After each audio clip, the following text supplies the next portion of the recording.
दुरुस्त दुरुस्त sir. General Bajwa से, जनरल फैज़ से मियाँ साहब को जो शिकायत रहीं, जो शिकवे रहे, वो सुनते रहे हम, बार बार बात होती थी। लेकिन अभी पिछली तकरीर में मियाँ साहब ने जनरल राहील शरीफ के हवाले से भी बात की है और बाकायदा सवाल उन्होंने किया है कि मैंने उनके खिलाफ क्या साजिश की थी।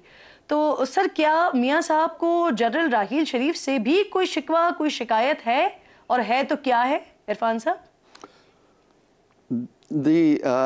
ऐसे किरण के जो राहील शरीफ साहब से मियाँ साहब को तो कोई ज़ाती शिकायत नहीं थी, लेकिन राहील शरीफ साहब को 2-3 शिकायतें थी जिनकी वजह से तलखी बढ़ती चली गई। पहली तो ये थी कि आप मुशर्रफ पे मुकदमा ना चलाएं, लेकिन वो एक फ़ैसला था, हुकूमत का भी फ़ैसला था, अदलिया का भी हुक्म था, और नवाज शरीफ ख़ुद भी कौम से वादा कर चुके थे, लिहाजा वो मुकदमा चला और वो तलखी का बायस बना। राहील शरीफ बहुत करीबी साथी थे परवेज़ मुशर्रफ के, और वो उसका हक भी अदा करना चाहते थे, लिहाजा वहाँ से एक तलखी का सिलसिला शुरू हुआ। ये तलखी फिर बहुत, जब मुशर्रफ साहब चले गए यहाँ से, तो फिर ख्याल किया जाता था कि शायद अब ये तलखी ख़त्म हो जाएगी, लेकिन फिर एक नया चैप्टर खुल गया। वो चैप्टर ये था कि वो चाहते थे कि उन्हें एक्सटेंशन मिले, तोसी की जाए उनकी मुद्दत मुलाजमत में, जो नवाज शरीफ इस पर राज़ी नहीं थे। फिर उन्होंने ख़ुद भी 1-2 दफ़ा मियाँ साहब से कहा कि जी मुझे तोसी दे दी जाए, उसके लिए कुछ फार्मूले वो ख़ुद तैयार करके भी लाए हुए थे, लेकिन वो फिर भी ना माने। फिर ये पेशकश भी उन्होंने की कि अगर आप मुझे तोसी दे देते हैं तो ये पानामा का मामला जो है वो एक दिन में हम ठप कर देंगे। मियाँ साहब ने कहा जी कि ये मैं भुगत लूँगा, लेकिन मैं तोसी नहीं दे सकता। तो दूसरी टेंशन ये रही थी। इसके बाद फिर उन्होंने पानामा के मामले को उठाया, फिर डॉन लीक्स उन्हीं के दौर में हुई। तो ये सारा कुछ इधर से हुआ, मियाँ साहब की तरफ से कुछ नहीं हुआ। इरफान साहब, आप हमेशा, मैं हमेशा आई एम ग्लैड सर कि आप जब भी आते हैं शो पर तो आप बड़ा खुलकर बात करते हैं। सर, आप कह रहे हैं हकीकत नहीं थी, तो ये डॉन लीक्स की असल कहानी क्या थी सर? मियाँ साहब ने फिर अपने लोग क्यों हटाए थे? लोग, ये बहुत अच्छा सवाल किया आपने, और ये मैं जितना थीसिस आपको पिछले 10-15 मिनट से बयान कर रहा हूँ उसकी तौसीक करेगी ये बात। मियाँ साहब ने क्यों किया? इसलिए कि मियाँ साहब तसादुम नहीं चाहते थे, मियाँ साहब लड़ाई नहीं चाहते थे। मियाँ साहब ने कहा चले मैं अपने दोस्त की, परवेज़ रशीद की कुर्बानी दे देता हूँ, मामला ठीक हो जाएगा। नहीं हुआ मामला, हालांकि गारंटी दी गई थी उन्हें कि जी ये कर दें तो फिर ये चैप्टर क्लोज हो गया डॉन लीग साथ। जब वो कर दिया तो कहा जी कि नहीं चैप्टर तो नहीं क्लोज हुआ, अभी आप तारिक फातमी को भी निकालें। वो कर दिया, फिर कहने लगे जी राव तहसीन के खिलाफ भी कार्रवाई करें, वो भी हो गई। फिर कहने लगे जी कि अज़हर अब्बास और दूसरे जो सहाफ़ी थे जिनसे ये मामला मंसूब किया, सिरल अल-मायदा, इनके खिलाफ भी कार्रवाई करें। मियाँ साहब ने कहा मैं कैसे कर सकता हूँ, मैं इनका मामला इनकी तंजीमों को दे देता हूँ, वो देख ले।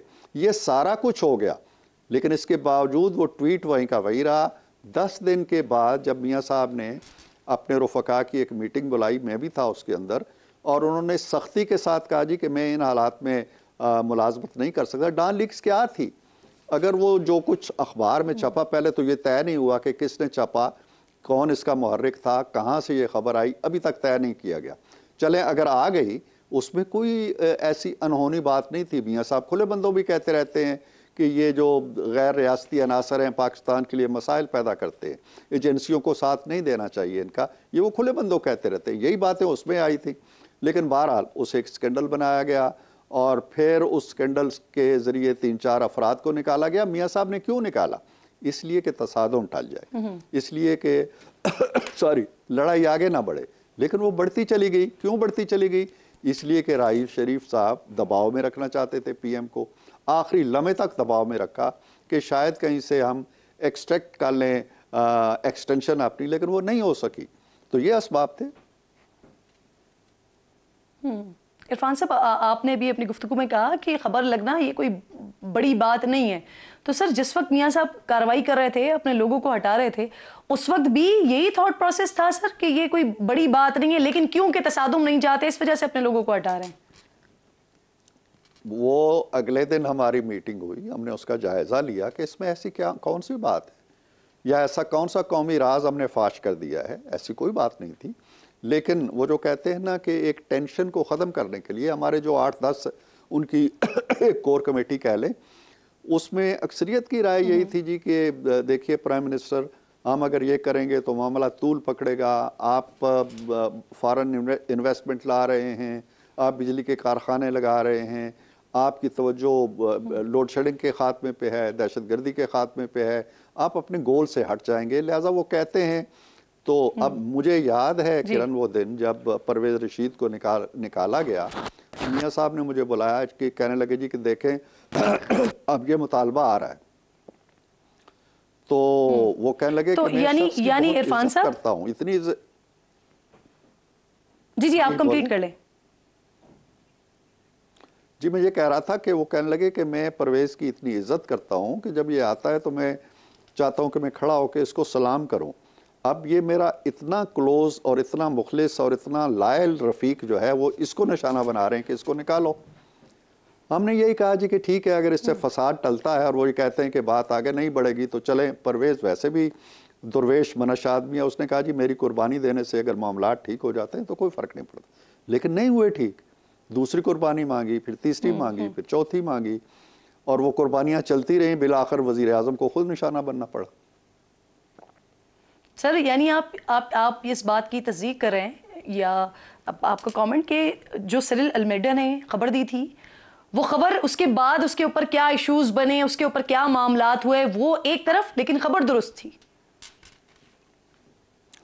खबर के दुरुस्त या झूठ होने पे आज तक कोई कमेटी नहीं बैठी, किसी ने तहकीक नहीं की, इसलिए कि वो बातें ठीक है, वो बातें हुई थी वहां पे और उसमें कोई अनहोनी बात नहीं थी। वो तो जो कमेटी बैठी उसमें फौज के दो अफसरान थे, वही अफसरान जो बाद में JIT के अंदर भी बैठे। उस वक्त उन्होंने सबसे पहले परवेज रशीद को निकाला, फातमी को निकाला। उस कमेटी ने, वो JIT थी एक, वो पहली JIT बनी थी और उसके अंदर ये दोनों हजरात मौजूद थे जो बाद की JIT में भी आए और यहाँ आके फिर। तो कहने का मतलब ये है कि कोई इशू नहीं था, चाय की प्याली के अंदर एक तूफान पैदा किया गया था। और तूफान क्यों पैदा किया गया था? Just to pressurise the prime minister, ताकि हम जो चाहते हैं वो हो जाए और बाकी सारी चीजें हम कहेंगे कि आप ठीक हो गए। ठीक। अच्छा सर, अभी आपने कहा कि वो जो झगड़ा शुरू हुआ था या जो एक तसादुम किसी सिचुएशन पैदा हुई या जो रंजिशें बढ़ी, वो था कि जनरल राहील तौसी मांग रहे थे और मियाँ साहब ने बराह रास्त उन्हें मना कर दिया। और फिर ये मियाँ साहब की एक लेगेसी भी रही कि वो तौसी नहीं देते थे। लेकिन फिर सर ये भी हमने देखा कि जनरल बाजवा को तौसी दी गई। तो सर मियाँ साहब ने वहाँ जब बराह रास्त मना कर दिया तो यहाँ तौसी क्यों दी? इसके पीछे क्या वजूहात थी सर? इसके पीछे कोई वजह ऐसी नहीं थी। वजह सिर्फ ये थी कि तौसी हो चुकी थी, ये नवाज शरीफ ने नहीं दी तौसी। अपना बाजवा साहब को तौसी का जो नोटिफिकेशन है वो बहुत पहले अगस्त में जारी हो चुका था। उसके जारी होने के काफ़ी अरसा बाद खोसा साहब ने इस इशू को अदालत में उठाया। उसके मुहर्रिकात हैं जो फिर कभी मैं बयान करूँगा कि उनका अपना ज़ाती इंटरेस्ट क्या था इसमें। जब ये इशू उठा तो उन्होंने कहा जी कि आइन के अंदर और कानून के अंदर, आइन के अंदर नहीं कानून के अंदर जो है इस तरह की एक्सटेंशन या इस तरह के मामलात के बारे में कोई ज़ाब्ता बंदी नहीं की गई, कोई रूल्स रेगुलेशन नहीं बनाया आपने। तो रूल्स रेगुलेशंस बनाने के लिए कानून के अंदर तरमीम हुई, उस तरमीम का हमने साथ दिया। हमने किसी की तौसी पे अंगूठा नहीं लगाया, ना ये कहा कि जी बाजवा को तौसी मिलनी चाहिए, ना वो कानून ये कहता था कि बाजवा को हम एक्सटेंशन दे रहे हैं। वो एक इंडिपेंडेंट लॉ था जिसकी हमने सपोर्ट की। नहीं सर आपके अपने लोग, यानी कि जो पिछले कुछ अरसे में इत्तेहादी रहे हैं, मौलाना फजल रहमान साहब जैसे लोग, उनकी जानिब से खुद ये कहा गया कि इस कानून, इस तौसी के लिए आप लोगों ने इस कानून की हिमायत की है सर, और उन्होंने हिमायत नहीं की थी। हमने किया है ना, मैं तो कह रहा हूं आपको, यही तो मैं कह रहा हूं कि हमने कानून की हिमायत की है कि चलें ये कानून के अंदर लकूना है और रेगुलराइज करना है इस सिस्टम को कि तौसीद किस तरह देनी है या नहीं देनी है, उस हद तक तो हम साथ हैं। उसके अंदर ये जिक्र नहीं था कि जी हम चूंकि इसको तौसीक दे रहे हैं जनरल बाजवा को इसलिए उसकी तौसीक करें। हमने उसकी तौसीक के लिए कोई वोट नहीं दिया, वो तौसीक ले चुका था। अगर ये कानून ना बनता किरण, बिल्कुल फेल हो जाता, तो भी एक्सटेंशन हो चुकी थी। इसका एक्सटेंशन से कोई ताल्लुक नहीं है। किसी ने वोट नहीं दिया, अपनी मर्जी से नहीं दिया, हमने दिया उस कानून को वोट, अपनी मर्जी से दिया। लेकिन इसको ये मानी जो दे दिए गए हैं कि हमने बाजवा को एक्सटेंशन दी है, ये गलत दिए गए हैं, ये गलत इंटरप्रेट किया जा रहा है हिस्ट्री को। सर, ख्वाजा आसिफ साहब ऑन रिकॉर्ड ये कह चुके हैं कि मियां साहब ऑन बोर्ड थे, उनकी मर्जी से ये फैसला हुआ। आपके दीगर जो मुस्लिम लीग नून के रहनुमा है उनकी जानिब से ये कहा गया कि मियां साहब की रजामंदी के बगैर इतना बड़ा फैसला नहीं हो सकता। उन्होंने ब्लैंक चेक दिया सर तौसी का। अब ठीक है, उनसे आप पूछ लीजिए। मैं अपनी मालूमात बयान कर चुका हूं, और आपने जो सवाल किया मैं उसमें ये कह सकता हूं कि हाँ, मियां साहब ने ब्लैंक चेक दिया कि इस कानून की हिमायत करें। हाँ, पार्टी ने इसकी हिमायत की, पार्टी ने कानून मंजूर कराया अपना वोट दे के। मैं जो बात आपको बावर कराने की कोशिश कर रहा हूँ या गुजारिशात पेश कर रहा हूँ, वो ये हैं कि इस कानून को आप तौसी समझ रही हैं। ये तौसी नहीं थी, तौसी हो चुकी थी, अगस्त से हो चुकी थी, और वो फाइनल थी। ये कानून बनता या ना बनता, तौसी पे कोई फर्क नहीं पड़ता। इस कानून को की हमायत करके हमने तौसी की हमायत नहीं की है। ये बात आप नहीं समझ रही, तो फिर मेरे पास तो कोई हाल नहीं है।